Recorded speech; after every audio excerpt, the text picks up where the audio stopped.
On my phone. What's up, everybody? Just turn the volume. How you doing? How you doing? It is the good, the bad, and the nerdy. Christina and I are here again on a regular scheduled day on Friday at 6 p.m. How you doing, Christina? I'm good. How are you? Doing real good. It's the weekend. It's like the 4th of July tomorrow. Oh, right? Already. July already. Well, I thought it was 4th of July already because people have been popping fireworks for the last 90 days every night. My week has been off. I thought Thursday was Tuesday, and then today I thought was Saturday. But does it really matter anymore? It doesn't. It doesn't. I don't think it does. But real quick, real fast, if you're tuning into the show, thank you. And you're probably wondering, what is this show? What is this about? Well, it's a geek pop culture show. It is where we talk about the good, the bad, and the nerdy of geek life, or whatever the hell we want to talk about. Because sometimes we get on Harry Potter rants, and we absolutely love that. Yes, we do. Those are the best moments sometimes. The best moments. The best. But we have a pretty awesome show today and a couple guest appearances that are happening.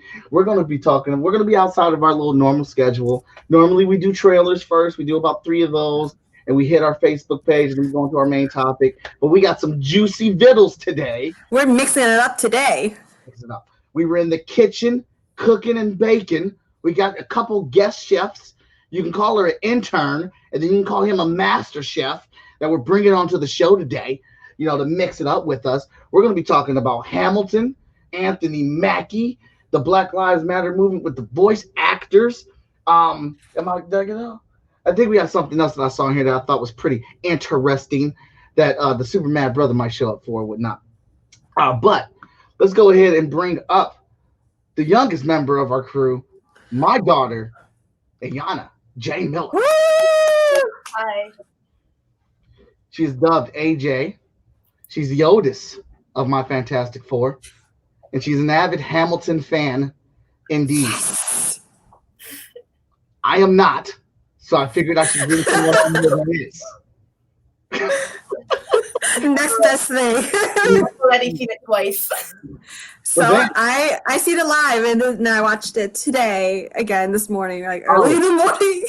Then you can definitely answer some of my questions. But we also have our master chef in the kitchen, the hardest working man in comics, Victor Dandry. Yo, what's going on, everybody? What's up? What's this? You don't like Hamilton? What? Right? Who doesn't like? Why? Why would you like it? AJ. I know someone that doesn't like Hamilton. Uncle Vic's your dad now. Don't even worry about it. It's all good. It's all good. I'll tell you this: just blast it up so he cannot not hear it. Right. Okay. Some of the hottest bars. I mean, I have a speaker in my room. There we go. Blast it, max it out. Okay. I respect it. Okay. It's fantastic work. They did a great job. It's just not for me. Oh, we gonna talk about this. So what we're going to do intentionally, we're going to take up the first little bit of our show talking about Hamilton, and we're going to deep dive into our other things or whatnot. But so what we do normally whenever we look at this topic, we try to look for the good, the bad, and the nerdy aspect of each one of these things that we review. That's how we do our review, and we will chop it up a little bit to see what everybody thought about it or whatnot. I know I've been seeing on the interwebs that there is several things that have been cut out for the Disney Plus version versus what's actually in the play, and a lot of people are actually upset about that or whatnot. So we'll get into it. So first, AJ, what is your good about Hamilton? Seeing it on Disney Plus, what was the good thing that you just loved the most about it? That I don't have to pay to go see it. Never mind. That's no child. I got you. That was so quick. That was so quick. Victor, what was your good aspect about it? All right, so my good aspect about it is kind of unfair, but it's a long-winded story. A couple months ago, John Krasinski started a YouTube show called Some Good News, and on the second episode, there was a young lady, her name is Aubrey, whose plans to see Hamilton got canceled due to COVID-19, and he wowed her with a huge surprise of having the cast sing the inaugural song. My daughter Harold, I actually recorded her reaction to it, and it actually got featured in the season finale of Some Good News. It was a little snippet, which was amazing. So the good that absolutely came from today was we actually streamed Hamilton alongside of Aubrey, the little girl from the video, and her family watching at the same time, and we were communicating via Messenger that we were watching it together. So it was kind of a cool thing to bring two households together that have never met, joined by Hamilton. It was dope. Awesome. That's some good stuff right there. Yes. All right, and a very interesting backstory to tie it in. Right. Christina, what was your good about it? I love musicals, so this is like no brainer how I love it. It's, for a person who likes theater, I love the diversity of it. That's why that's what drew me to this musical Broadway show, because there's no same look to every single one. Yeah, definitely. Nice. My good, I would have to say, is the battles when George Washington refereed any of the debates. I thought those were very, very cabinet battle. But I thought those were really great. Besides the lyrics or whatnot, but the personality that they added to each one with their personal gripes and how they got to sling those in there. I thought that was pretty dope. All right, now this may be hard for the three of you, but what is a bad aspect of the Hamilton on Disney Plus? Whoever wants to go first. You go first. Since you're There the we hater. go. Yeah. Let me think a little bit over here. Yeah. Oh, go ahead and think. Now, I don't hate it. It's just not for me. I fell asleep on it like 7 times. Oh my god. Oh my god. Oh my god. And then mine is like. Right. What, did you watch it at 3:00 this morning? Like, what do you mean? You right? fell asleep? I watched it. I tried to watch it through in the morning. I fell asleep. I watched it this morning. I was going to wake up at 3 a.m., but I ended up waking up at 6 a.m. When I watched it, and then I watched it again like a few hours later. That's what I'm talking about. Yeah, I watched it literally an hour before we came on the show. It's just I'm just not a musical guy with the musicals and the plays. It's just not my forte. But I respect it. They did do a good job. They were great performances. Just not my cup of tea. And I can't get with you on that one. No. Okay, I'll give you my bad. My bad was I literally couldn't finish watching it because I had to do a panel like midway through. So like, I had to leave in the middle and actually go do a panel. So I still haven't finished it yet. That's the bad. I have not had a chance to go back and finish it. And obviously I'm gonna have to watch it all the way from the beginning again. So yeah. It's worth it. I know. Oh my god, I know. The look on Harold's face with the gigantic smile that she had afterwards said it all. She was like, "This was amazing. I loved it." Yes. Awesome. AJ, what's your bad? I get that it's Disney, but like the feel for some of the songs, like they kept like normally I don't like listening to like cussing, but like with the Hamilton songs, it like feels like it's like part of the story, and they like censored some of it. They did. Kind of bothered me. Well, I get that it's Disney, but like they kept the rest of the swear words in there. I mean, that was the only issue with me, kind of. That's an astute eye/ear. I like it. Mm-hmm. It's That's a fan though. So you have to know the lyrics to know that they did that because AJ is on point like that. You understand? You see? Right. It didn't feel natural, just like with the little pause and then they just continue. A real Hamilton lover knows, no doubt about it. Yep. Christina, what's your bad? It wasn't long enough. It wasn't long enough. She wanted the in-game version. Okay. 3 hours, Let's no go. potty break, Let's and go. with my big giant popcorn and drink and holding it in. There you go. Like, I was like, I don't want it longer than that. He was like, I'm good with the 2 hour. Right, like look, I would have said intermission. Ain't I it guess gonna be 2 hours? the intermission was like a minute long. Literally, there's a countdown for me. I was like, a little bit longer. Alrighty. So we already did this. So what is your nerdy aspect? And this is where we try to find the true geekiness of whatever it is that we're reviewing. I will start with Christina. All right. So I'm not a big history freak, or I don't know much about it, but watching this actually makes me want to know more. It Mhm. made me want to read more and figure out history. Well said. Okay. Vic. So as a writer, the thing that I love about it is the narrative that plays throughout the whole thing. There are parts that are referenced in certain songs, and then they make another appearance in other songs. And if you weren't paying attention, you don't know.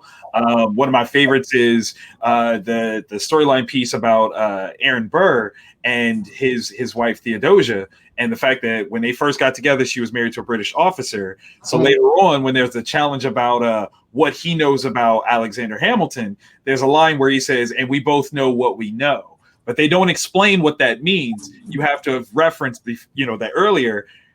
Like Hamilton knows that there was an infidelity that Burr was a part of and can't be used against him. Like it's brilliant storytelling, super subtle, dope. That's stuff that like gets me every time. When the writing's dope, I'm there. Alrighty. Shout out Red McKenzie. He says, "What's up, suckers?"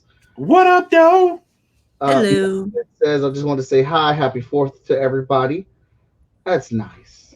It's nice that you say that to us. Happy 4th to you too. AJ, what is your geeky aspect of it? Well, I am a history nerd, and I actually did end up studying about John Lawrence and like I think Mariah Reynolds too. Like I have like notebook in my room. It was like originally supposed to be a book that I was writing about like the other characters, but I never finished it.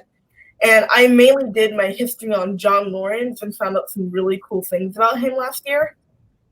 I wanted to continue that, but like I'm kind of too lazy. But like by far, I love John Lawrence. I like love studying about him and like the others. I think next time I'm gonna work on studying on Lafayette. Okay. This is pretty cool. We mon ami. Whoa. Oh, look at Victor right there. That's right. That's right. That's right. I could be my nerdy aspect of it was seeing my boy from She's Gotta Have It. I knew you was gonna say that. I didn't know you was gonna say that. He was my favorite character. Really? I absolutely love him. Man, how you not gonna love Daveed Diggs from the times that he shows up on Sesame Street? Yeah, buddy. Yeah, buddy. He's like, I'm thinking about that now. Right. He's like, you want to answer it really quick? That's a good option, but still like, not I can go with my man. all right. Thought he was awesome. Thought he was really cool, and but I did think, despite it not being for me, I did think everybody did like a fantastic job, like with their performances, with the acting. And then I was, I was just thinking about things like George Washington's teeth while he was singing. Like, yeah, you ain't gonna think about that. They made it wood. Actually, so Adri made an interesting observation. I want to know y'all's take on that one.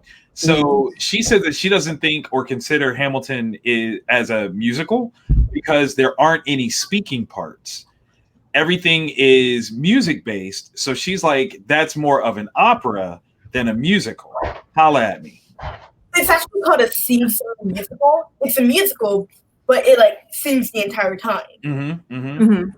I don't think I would consider it an opera, but like. Why not? Any particular reason? No. Like, no, I'm just. It's not a traditional opera. It's not a traditional opera, so it's not opera. Right. But by definition, he has said it is an opera by definition. But no, it's not. We're not doing that. Okay. All right, that's fine. We all got opinions on here. Right. So, Christina, to address some of the concerns or complaints of people, how different is it from the actual live action? Oh, this is about 2 years ago since I've seen it, so it's been quite a while. For the most part, from this, they said that the lyrics are censored. That's one. You're right. But you can actually tell when they're trying to say the F word out there. But even if they cut most of it out, you don't miss much from the original. You can't really tell. Go ahead, Christina. I'm sorry, I didn't mean to cut you off. No, I didn't hear you. Yeah, what'd you say? That's what I was wondering, because as I was going through, threads and chats, people that obviously just hate Disney were just going on a tirade about like, oh, damn Disney cutting out the stuff that they said, and you think they're going to put the Netflix Marvel on there? They won't even say what they said. Well, I believe for Disney Plus, they have to tailor a certain way for the audience. You know, the audience is mainly children. They have to make it PG-13, so that kind of a majority of those stuff, and they have to censor a lot of the words. So I know you said you don't like that they did that, but they did that to tailor so that a lot of everyone could watch it. Versus when Netflix, you can watch like basically Anything. you know, anything under the sun. It's there. I promise, it's there. I kind of think But there's no difference. Like I from parts I do remember from watching in the theater, 'cause I did watch it like 1,000 times to remember every single scene. I'm not that rich. I saw it once, and that was a gift. Okay, so I think you know the main parts, the main aspects of it is still exactly the same. You know, you get the songs minus few words, but nothing's different. But I think that's the benefit, though. Now that it's on Disney Plus, it gets to a much larger audience. And I was really curious, well, how much could they have really cut out? Because, like I said, It's still long. It was still super long. They cut maybe like a 5-second scene, you know, like towards the end. Like I think they cut out a little bit of when he meets that what's her name? Eliza? The prostitute. Not Eliza. I think the prostitute. Mariah Reynolds. Yeah. Yeah. So yeah, they cut maybe a little bit of that, but you wouldn't miss that anyways. Right. I feel like I still got the whole story. Like I feel like I understood everything. I didn't feel like some stuff wasn't explained, and why wasn't that explained? And I know it was pointed out that they took out some of the swear words, but for not seeing the play, it seemed like some really good editorial work. Like I didn't realize like where they cut out certain words or whatnot. Right.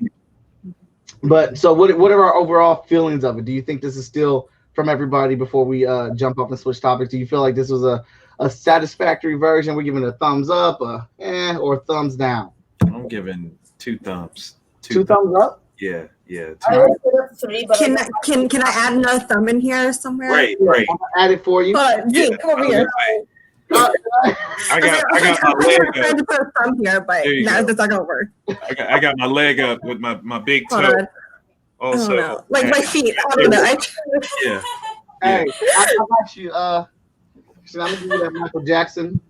Boom. There, He got the lean thumb. He like, there you go. listen, I bet Michael Jackson would have been a fan of Hamilton. I bet you he would have. I absolutely think he would have. Yeah. Absolutely. And that's funny you bring up Michael Jackson. There was a video where somebody put up a video of when Michael was singing that song "We Are the World" or whatever with everybody else. Is that the right one? Mhm. And I never noticed this before, but when everybody else started singing, Michael stopped. Like he just stopped and looked at them like, "What the hell are y'all doing?" If that wasn't the thing, that's exactly what it looked like. Like Michael did his whole vocals, and they got passed to the very first person after him, and he was like, And I'm done. And I'm out. We are no longer the world. yeah, he was upset. Like this is not what I signed on for. All right, so well, so it looks like the good, the bad, the nerdy is recommending Hamilton. Check it out. It's on Disney Plus. If you don't have the money to go out and go see it, because I know that thing sells out a lot, and it is pretty pricey ticket, this is the perfect way to experience it. And it's history. Now, I don't know how much of it's accurate, but a lot of it did seem interesting, and I will agree with Christina. It did make me question a lot of things and make me want to find out more information about this stuff. And I think at the end of the day, especially within the country that we're in during the times that we're in right now, that's a very good thing. Yes. Mike wanted to be in the room where it happened. When it happened. I did. I want to know about them teeth. All right. So, What's All in right. the teeth? well, it's coming out now, or being said that his teeth were never wooden; they were actually human teeth. That other people's human teeth. Yeah, that's weird. Okay, I'll pretend I didn't hear that, and I just pretend he had wooden teeth now. Yeah, there you Let's go. go back to that. There you go. Let's go back to that. Well, I want to thank my daughter for joining us here on this segment of Hamilton. This is her first online experience, and Yay! with us. So she does a little YouTube stuff herself. Yeah. But thank you, AJ, and we will see you later. Bye. Bye. Bye. Thanks for having me. Bye-bye. All right, so now we're going to pull up the screen here because we made this trendy graphic, and we're about to get into some stuff. I just realized both of you have like hashtags. I have nothing. You gotta get on that. I need my own hashtag. You gotta get on that now. Come on, this is the hashtag game right here. I'm out of the game. Yeah. What's up, Danny J. Quick? How you doing, man? We were just talking about Hamilton, and now we're about to talk about the Gambit fan film that was made. As you see this trendy picture here. So let's jump right into this one. Did everybody get to watch it? Full disclosure, I did not finish watching it. Oh, I didn't get to finish watching it. Listen, I turned it off. I was so mad. Oh, okay. I watched maybe like 10 minutes and I got interrupted and never got back to it. I turned it off. I was so mad. So I thought it was me. So I'm gonna get out the sweat. I'm gonna get this out the way first. The setup, the essence of it, like and the production level, the stunts, Mm-hmm. the baton whirling. I'll even give him a pass on him. That was good. Right. But as I sat down and got into this thing, I immediately started questioning things. Like immediately, I was number one. I was like, "What is Illyana's powers, and when can she punch Rogue and it hurt?" She doesn't have super strength. She does not have super strength. This is me unable to answer those questions. But, so and then So it's basically Michael just reviewing it for us today. Like because he's right. Like I literally turned it off when she kept teleporting away in the midst of the conversation, and I'm like, okay, you're trying to show off your special effects, and that's cute, but this is annoying. I can't even get into you. I got up to the table and then I was like, okay. Dude. I was like, this is really boring. It didn't interest me at all. It was a great concept. It was. I wanted it to work so well. Right. Great, because I like the guy playing Gambit. Mm-hmm. I The like Creole was on point. Yes. Oh yeah, he's the closest. Like, who's the last game? Who played Gambit last time? Oh, Nope. no, That never happened. that never happened. No. Oh, okay. But never. So I'm just imagining it was all my dream by accident. Okay, I jumped back. When you wake up, Alright. don't even worry about that. But if Alright. it did happen, he was much better than the guy that it didn't happen with. Right. So Okay. I dug the car. I dug, it was a bank robbery. I love the setup. I love that this is being built around a card game. And it's somebody out for revenge on Gambit. I did not like the woman that was playing Illyana, or however you pronounce her name. I thought she was not. I just didn't feel it. The same way I felt him being Gambit. Like, you can tell he's a fan of Gambit. Like, if he's not a fan of Gambit, he pulled it off or whatnot. But I just don't know why they grabbed her. And then, like you said, Vic, the constant teleporting was just annoying as hell. Then we get to the card table setup, and I'm like, oh, okay, it's a gangster scenario. Remy's got beef with this guy, and then they go around the whole table, and then they shoot the black guy. And what? Yeah, the black guy. Number one, the black guy is an African warlord. Okay, couldn't be anything else. Couldn't be a high tech. No, it couldn't have been a chef. Yeah. Couldn't have been Comic book writer, something. But he had to be an African warlord who loved guns. Then he had to be a backstabbing African warlord who loved guns. Then he had to be a dead backstabbing African warlord who loved guns. They killed him right off the bat. Like, I was like, for real? So y'all just gonna do this in your fan film? You could have killed anyone else in that room. Listen. They clearly made that fan film for certain people. They made that a while ago. They didn't See, realize. a year ago. Yeah. They didn't realize where the tone was about to be. Okay. Maybe they shouldn't have released it then. Swing and a miss. I don't Yeah. But then the guy who had the scar, there was a guy who had scars on his face, and he had mutant powers, but they never showed what it was. And somehow this guy captured Rogue and brought her back and got her chained up.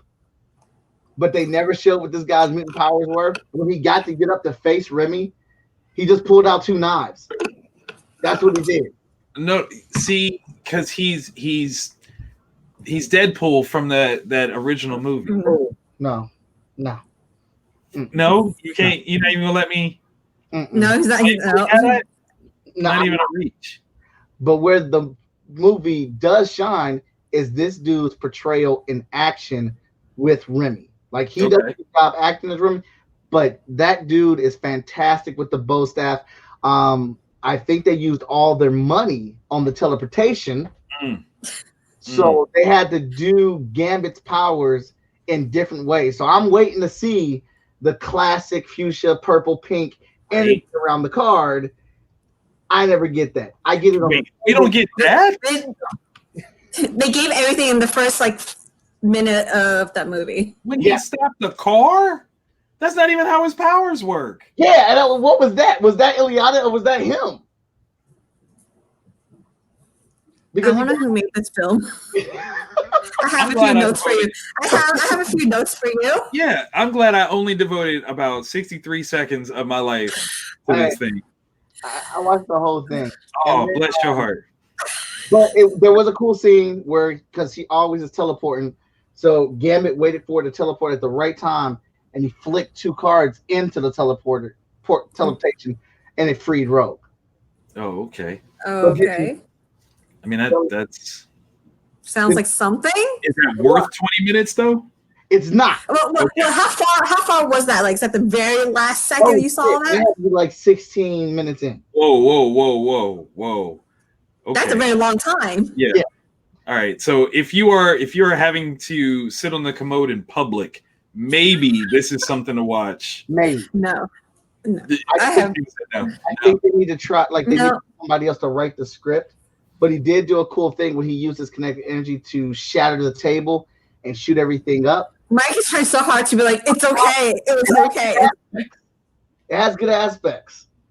And he used his bow staff to hit each one of the poker chips. And that's what he was beating the people with his little kinetic energy. But they just didn't show the kinetic energy. It's just there. It's just... Okay. Rising Sun. They should have conferred with Rising Sun. Is that who it is? Bat in the Sun. Bat in the Sun. Thank you. Bat in the Sun. Yeah. They should have got those guys to do their special effects. Man. Maybe they thought it was like, we can do that too. And then you're like, yeah, but you're storytelling. No. So I would say the bad is definitely the storytelling. The good is Remy's last fight scene. He goes in. And the nerdy is his portrayal of Remy. He does a really good job of doing it. It's not in your face. It's not oversaturated. It's just like the right amount. Okay. All right. Based on your review, I'll say the good is that I didn't watch it. Hey, you can't take mine. Oh, I'm sorry. Okay. The bad is that I took your answer. I watched half of it, so you can take that one. Yeah, the bad is that I took your answer. And the nerdy is Mike trying to find something good to say amongst all of this. Yeah. I was trying for them because they, they're indies. They like us, and they put a lot of work into that. Indeed. My bad is that they try to suck me in the first minute, and then that was. But the good was they did the first minute, and then after that, it just kind of downhill from there. It did. That's no lie. But, right. So next one, we're gonna dive into these voice actors. So there have been a couple voice actors who are not black, who are voice acting for black characters in cartoon shows. 2 shows I really don't watch or whatever, but they're pretty popular, I guess. And they said that they don't want to partake in it anymore. They don't feel it's right that a black person is not voicing these characters. And kind of the thing is right now, nobody was coming for them. Nobody was saying anything. Nobody was complaining. I think, and anybody can correct me if I'm wrong, I think the only person or the only thing that was really an issue in voice acting was Apu from The Simpsons. That's the only one that people were really complaining about. I think they were just trying to get ahead of it before it catches up to them. Okay. Like, to be honest, that wasn't even on my mind for them to do that in the first place. But it makes sense. So it's like it makes sense to do that now than later. So you think it's a right move? Yes and no. Like, I understand why they're doing it. Like, if it's an Asian character, I would like an Asian person to voice it. Like, from Mulan, for example. I was ecstatic when Ming was the voice of it, and not was some white actor or any other person, like how every other cartoon character is portrayed. So do you think? Well, let's hear what Victor has to say before I ask the next question. Go ahead, Vic. Well, my concern overall is that it could be a barrier the other way around. So if the voice actor should physically look like the character, does that mean that we'll never get a black actor voicing Batman? We'll never get a black actor voicing, Superman, because they don't look like it, and it would work the same way, goose gander kind of scenario. And to be more like specific about it, for the Big Mouth character, as I understand it, she's half Jewish, half black. So considering that you're separating a individual into parts and pieces and putting one part of who they are in their ethnicity above any other part becomes very problematic, because Jenny Slate, as I understand, is Jewish and fits at least one part of the demographic of this young lady. So just because she's not the whole thing doesn't eliminate, her ability to voice this character effectively, consistently, and for people's enjoyment. So yeah, I think it's the wrong move for admirable reasons. So do we to kind of peg on what you're saying here, and I'm terrible with names. If anybody watch any of the shows that I'm on, I'm terrible with names. But our guy that voices 700 voice actors, he did Samurai Jack. Right. Phil Lamar. He's black. Yeah. Right. But if he doesn't voice Samurai Jack, we don't get that iconic voice of Samurai Jack. No one else can voice him. He's his own. Yeah, and at the end, that's just talent. If you're right, you fit. But I understand why they're doing it. But I understand where talent deserves to go where it goes. Right. I think at least in voice, because voice isn't inherently ethnic. It doesn't have to be. Like some of the best musicians, singers can sound like they have multiple backgrounds in terms of their influence, and that's okay. There's nothing wrong with that. I think when you're talking about a visual representation on the screen, that's a little different. But when it's just your voice, whoever sounds right, that's the person. Because Cree Summer as Elmira on Tiny Toons, Cree is a black woman. So she shouldn't play Elmira. Like, that's who she is. Like, I can't imagine Elmira without Cree Summer's voice. That would be weird to me. So, right. I think, in the same vein or same lane of what you're saying is that plays against the whole thing of, like, when I back in high school, when I used to talk on the phone with anybody, be like, Mike, you talk white. Right. I get that all the time. Like, what does that mean? I'm talking. I'm talking. I'm pronouncing my words. I say every syllable. Forgive me for enunciating. Right. So, like, I think that fits in that same chamber of you can't put a classification on a voice. Now, and I think voice acting is actual skill. It is. It's actually a full class. Like, I enrolled in one, and it's literally like a whole semester of it. Of training your voice a certain way, make your voice sounding like a particular emotion. Yeah, I appreciate the hell out of voice acting. I did some of the voiceovers for the first Hot Shot comic book that we animated, and I'm terrible. I got two voices. That's terrible. And they sound just alike. And like with these, I wonder, would they continue these characters, or are they just adding someone else in it, or they're gonna write them off, add a new character? That's what my question is, what they're gonna do. Because some like Apu and a lot of like Simpsons characters, I know they might write them off because it's playing by the same person, multiple characters. Well, with Apu, the issue really shouldn't have been Hank Azaria doing the voice. If anything, it was the writing of the character. Like, and that point aside him, it's the writing. Yeah, like he's performing a role. If you think that the character is at all stereotypical in a bad way, change the writing of it and allow that to be affected. It's like Casey Kasem, when he was still alive, he was voicing Shaggy on Scooby-Doo. And literally, Casey Kasem became a vegetarian. So Shaggy did too. And that was him leveraging his influence, his push, or anything like that. He didn't step down and go, oh, you guys need to get a meat eater. He was like, yo, change this. Let's Voice your opinion. Yeah. Do something like that, but don't walk away. Because what's going to happen is anybody that steps into that role now will face deeper scrutiny on how well they can maintain what you did vocally. So now you're going to make that job even harder. And is that what we want either? Like, I think that's a bad look too. If I step into doing the Cleveland show, everyone's going to be like, oh, well, he doesn't really sound like, the original guy. He doesn't sound like Michael when he did it.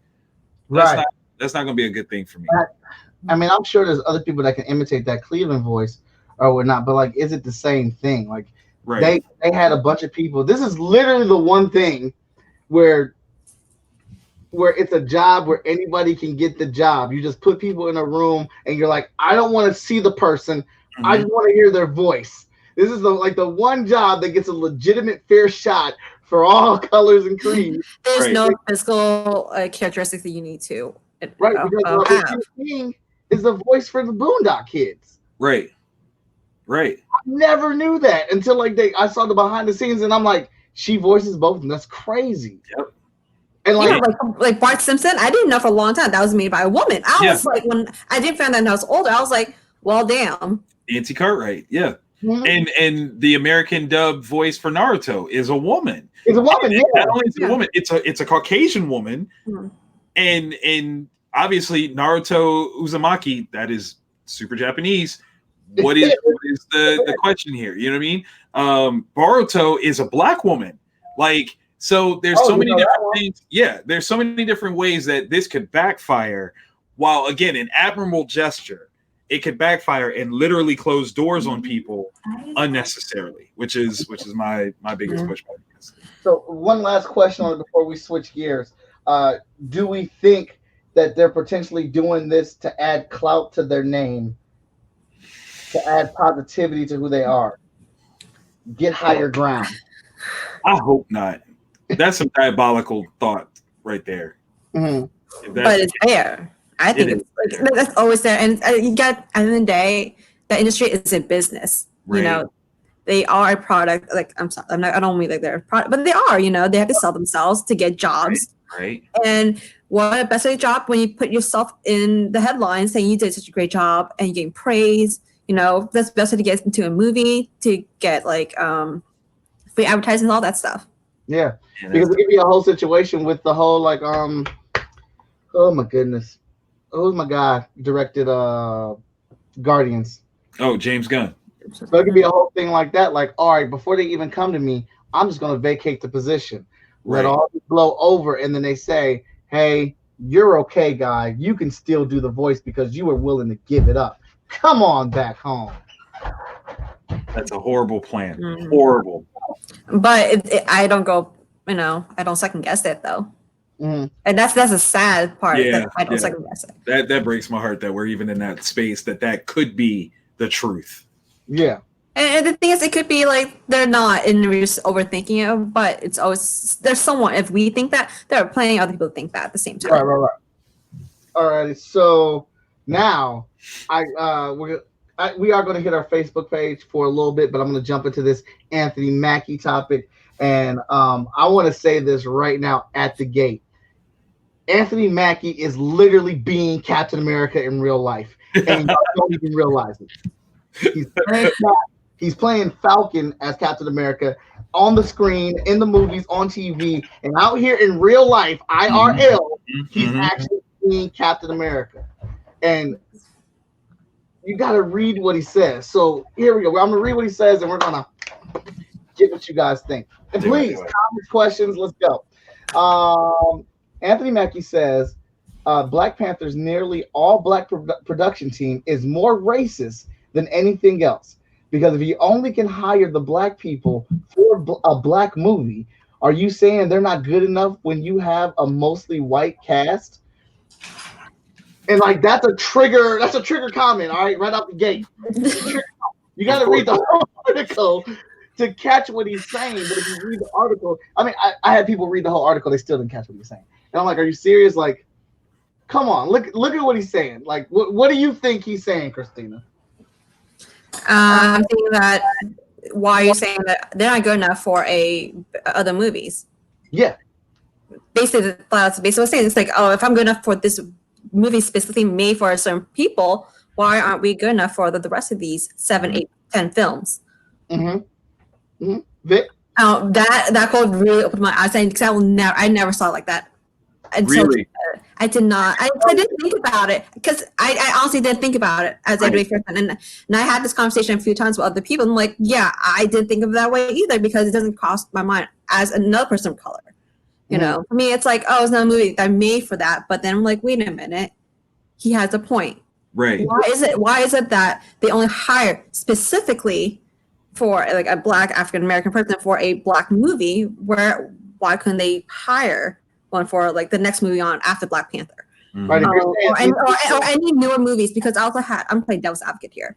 He said that how come all 7 movies, 6, 7 movies he's been in, how there aren't any Black stuntmen, PAs, and all that stuff. So, but if I'm wrong about the PA, don't the actors hire their own PA, and that's actually a preference? I think it's a question of if you have star power, you get to do that. Okay, that's to make clear.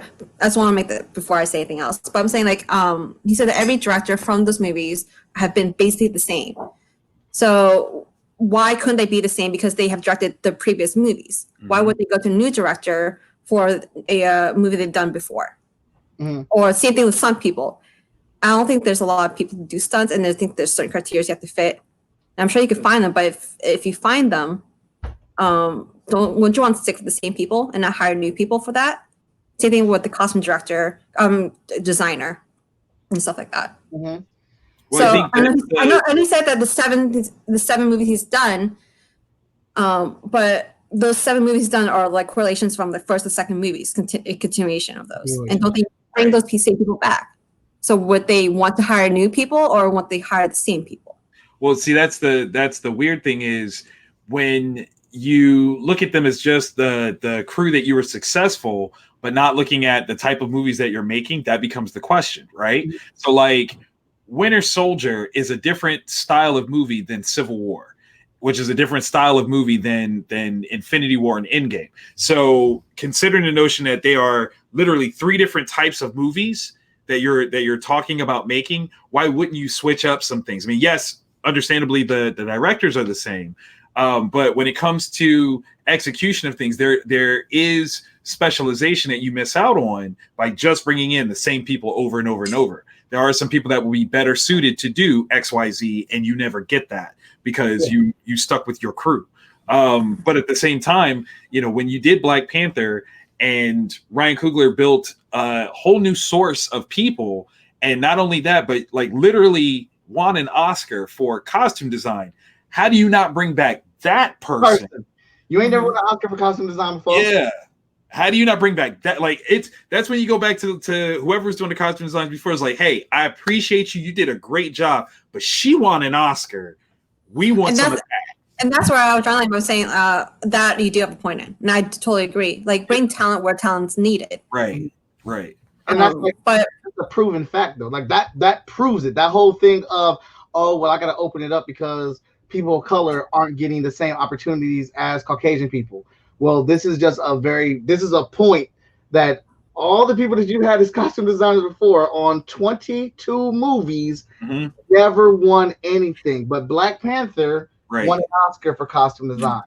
So like that's literally a situation where talent outweighed the color, but she only got the opportunity because it was a Black film. Right. And it didn't repeat. It did not repeat. She wasn't brought back for Captain Marvel. She wasn't brought back for Infinity War. She was not the lead costume designer for any of those things. So that becomes that problem. But also it's a matter of looking at the studios. They're always and I know this part because I watched all the Lord of the Rings behind the scenes. When they reach out for special effects and stuff, they go to a studio and they contract them. Right. So to play a little bit more devil's advocate, So they may have been in contract with several of these production studios for those films, and there was no need to get anybody new because they were already in line with them. But then on the other side of it, like you said, Ryan Coogler brought in 90% people of color, all new people, all fresh on Black Panther. So how vivid are those contracts? All those contracts just for one movie or whatnot. And also, I think you can see that a lot of the contracts can be broken. Also, you've seen that actor-wise. I'm sure the same courtesy goes out to directors, designers, and all this. Any other. I can't pronounce your name, but we're gonna call you X. He says, I like the idea of Sam Raimi directing the Doctor Strange movie, but they could have gotten Jordan Peele to do it too. You're right. Yeah. I am excited about Sam Raimi directing Doctor Strange. I feel like it's right up his alley. But in the same vein, Jordan Peele's hot. I mean, maybe with Jordan, we can say that there could have been a conflict of interest in terms of time, right? We got Candyman happening. They should be working theoretically on Doctor Strange right now, so he might not have had time. But you're in the same. You're absolutely right that he is a viable consideration for it. I would love to see more diversity with the shows that are going to be on Disney Plus, with the behind the scenes folks, just like they did with The Mandalorian. They had a lot of different people directing episodes. And that would help. That would be a huge help. But and obviously, that's not something that's happening on Falcon and Winter Soldier, because it would change what Max said. So I think that's happening on WandaVision though, because all the episodes are themed after different legendary sitcoms. See, that's so very specific. It's not given the same sort of feel. Like, again, the through line of The Mandalorian was one set story. The notion of how many different directors they had on that, mind blowing. Literally mind blowing. And you can't really tell, like, in the talent shows right through all of it, because you can't really tell the difference of who's directing who. Right. They had at least 2 women directors on that show. Right. And like there wasn't like this is the more feminine or emotional episode. No. And they don't say, oh, today's directing is specifically for X, Y, and Z. You don't know. You don't know until you actually read and it's like, oh shit. It's a woman. Or Dallas Howard did that. Oh, snap. Like right. Yeah. Like, I think it's like he has a very valid point. Like, if you feel like all these people were good enough to put on this 4-star film, it makes $1 billion. It brought so many people together to the point to where you said, oh shoot, we need to be more inclusive of Black Panther in Infinity War, because look at what it did in its own movie or whatnot. That even speaks to, as I commented when you first put this up, that speaks to the lack of narrative through line that Black Panther into Infinity War and Endgame actually has, or the lack of. It doesn't exist. It's like they were making Infinity War and Endgame at the same time as Black Panther, and they were cherry picking ideas that they knew was going to be in Black Panther without even fully understanding where it was supposed to go, so that they could actually adapt it correctly. The notion that at the end of Black Panther, T'Challa reveals Wakanda to the rest of the world, it makes no sense whatsoever why in Infinity War, when specifically Falcon makes the reference that, are we going to the right place? Because if this isn't right, we're all about to die. Why doesn't he know what Wakanda is? Why doesn't he know where Wakanda is? It should have been revealed like 2 years ago. Exactly. Yeah. Exactly. And then, like, when I'm going through these comments, and I posted and shared it or whatnot, and I put in there specifically, make sure you read the entire thing before you comment. And I had somebody say in specific, "Oh, I don't understand what he's saying." I was like, no, he's just literally saying, like, if these people are in the industry and they're working and they're good enough to hire for this movie, why aren't these same people viable for other movies within the same verse?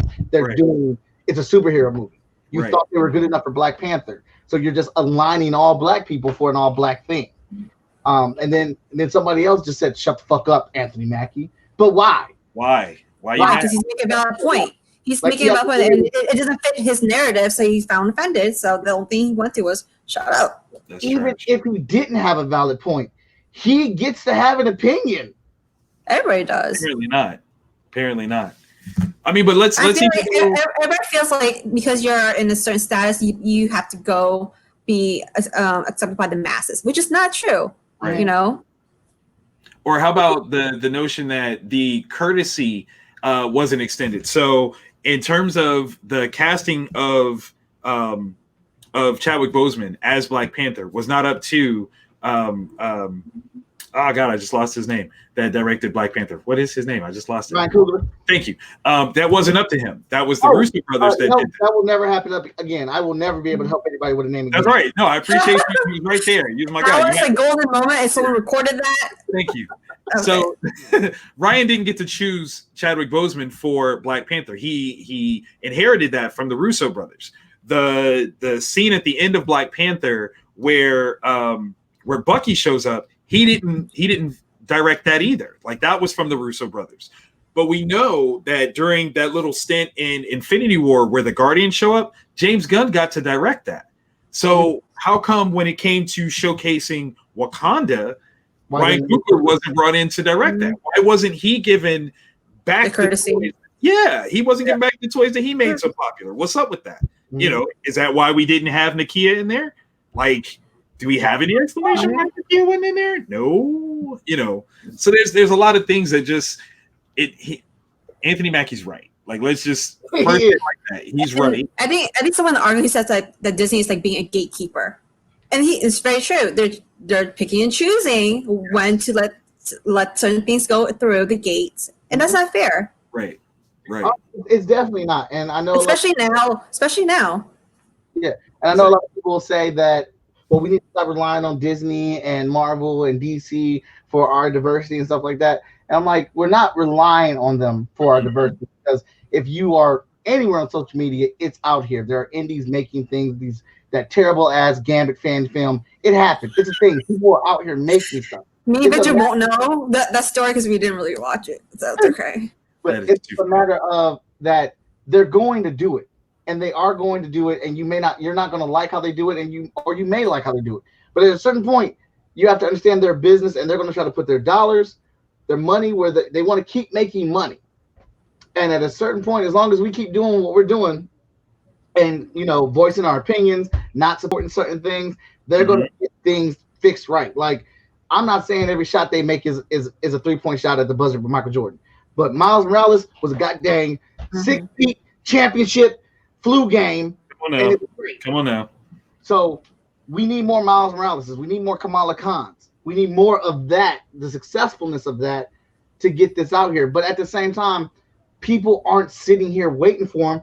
But we still can complain about the shit. We definitely can and will. Yeah. And like I said, the best way to hurt them is in their pockets. If you don't like it, if you want, speak out. I'm sure so many hashtags out there, trends and all that stuff, and it makes a difference. It really does. Social media is like, it just takes one thing for it to blow up. Mm-hmm. It absolutely does. And I always get tired of and if you're sitting here as a true fan of the MCU, the cinematic universe, and you still don't get why Anthony Mackie is getting the damn shield for however long he's going to get it, then I don't know what to tell. Part of the problem. That's part of the problem. They don't understand. They just don't understand. I'm just saying. They're just going along with the ride. That's what it is. Yeah, I know Endgame has plot holes, and plot holes be damned. I still love it. But I do also know that they orchestrated a story that specifically explains why Winter Soldier is not getting that shield and Anthony Mackie is. Like, flat out. It's almost kind of obvious, but I guess they really need to explain it almost. Right. Yeah. Right. But then the man comes out here in real life and makes a statement like that, and his statement has weight. It is a credible statement. Right. For you. How interesting is that, though? Like, how many things has Chris Evans said that were politically founded, and everybody is celebrating him? Matt exactly. They're like, no. How dare he? Don't do it. I'm mad. That's why? Why? Ask yourself why you're mad. What's the difference? You know? Chris Evans is doing the same thing. What? Exactly. He's building a whole platform just for it. Yes. And he's been using that as getting to his platform. So it's terrible, man. See, when they look at Anthony Mackie, all they see is spaghetti, man. All they see is 8 Mile. That's all they see. You will not pop a doc him, okay? You will not pop a doc him. Don't do that to him. Come on. on now. Just Come on now. see where he's at now. Messed up. I'm just Yeah. On all things on that one, man, I really stand with Mackie on that one because he makes a great point. And it's important to not have really talented people delegated to this group. You know, oh, you're the black movie, you're the black this, you know, you're the Asian this. Like that should not be the way that things are delegated just as a tick mark. You know, I think one of the more refreshing things, despite not loving the movie, it was fantastic that Ang Lee did Hulk in 2003 because it wasn't about, you know, Ang Lee, oh, he must bring in Chinese culture into it. No, he just told a story. Yeah. You either liked it or you didn't. Yes, Hulk fought a cloud. That was weird. But at the time, it was fun to see Hulk, you know, throw a tantrum. He got that part right. I was 100% there. So, yeah. Talent needs to go where talent needs to go. Yep. And to close us out real quick, I just found this thing today, and I was bothered by it. They put up a video talking about Disney animation and recycled scenes. And we know that they recycle scenes in traditional animated movies. Whenever I watch them, I think it's cool, and I think they're paying an homage to a previous film. But the way they explain this is that the director, I can't remember his freaking name, terrible with names, but the director who directed most of the old school films for Disney did it because those scenes worked. Those were definitive winning scenes. So he reused them for that reason. And then they try to spin it and say it wasn't to cut budgets or save money. But I'm like, why are you even starting this? Because that's exactly what it is. Yeah. You don't want to take the risk and draw a completely new scene because you have a scene 2 years ago that was funny that you're inserting into this movie. Or 2 years ago that worked that you're inserting this movie. If that's not a budget cutter or saving budget, I don't know what is. I'm of the camp where, as much as again as the Transformer movies were lampooned, the fact that Michael Bay used footage from Transformer and put it in Bad Boys 2, genius. Hey. Pure genius. I'm sorry. Like I didn't know that. I did not know. You didn't know that? I didn't know that. If you go to YouTube, you can see side by side. They are shot for shot, same thing. Yeah. When they're throwing cars off of the truck thing. Yeah. That's in Transformers. I think it's the second one. You know what I'm going to do after the show now. I do. But that's the way it is. My mind is just like blown right now. Like, I did not know that. I genuinely was shocked. I was like, what? You are very welcome for that. Yes. Thank you. But in my mind, I think that's a worse excuse. Not like with you trying to explain it that way, like that wasn't even needed. Because if it was to do that, then we didn't need to know that. Because now you're taking away the magic of it. Right. Because like the Boondocks have traced over a fight scene from Naruto. When Sasuke and Naruto are fighting somebody, they traced over that scene, and I automatically thought like, oh, they respect and appreciate that scene, so they wanted to put it in their clip to show homage to it. I've traced over my own old artwork. Say it. I love seeing similar scenes in different movies because it's a nostalgic thing, you know. It's familiar.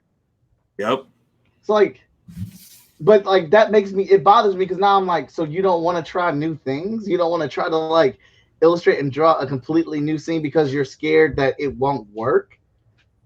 You got billions of dollars, man. Miss me with that shit. I mean, I guess maybe when you are dealing with budgets on a certain scale, it does become more pressing that you get it right than break new ground. I'll give it that. Okay. All right. I'll give you that. That's all I'm saying. That's it. That's all I got. All right. I'll let that breathe. So we're about to close out here, Victor. I have just put in the comments. I didn't pop up over here. Well, I just put it up on Facebook, your You Create Comics website, where people can borrow your trendy comic book crafting tools. But let everybody know where they can find you, where they can support you, where they can follow you. You can follow me on Instagram, Twitter at Vantage In-House. That is my publishing imprint where I have some of the bestest comics in all of indies. In all of comics, really. I'm not even going to just limit it to indies. Let's just say it. I'm the best there ever did it. You can also go to You Create Comics. That's the letter U, CRE, the number 8, comics.com. You can also follow that on Twitter and see some of the new things that we're producing that are helping you create comics, as well as get kids encouraged to create their own comics and boost their education along with it. So always doing the good stuff. You can find me doing a couple of panels through Wizard World Virtual. We got a big deal that we're going to be announcing probably next week with them that is going to change the game. So yeah. Can't wait for that. It's going to be big stuff. Okay, you want to tell us what it is today? Inside scoop. So wait. I got to switch it up because if you're gonna drop some news, I mean, drop some news. Yeah,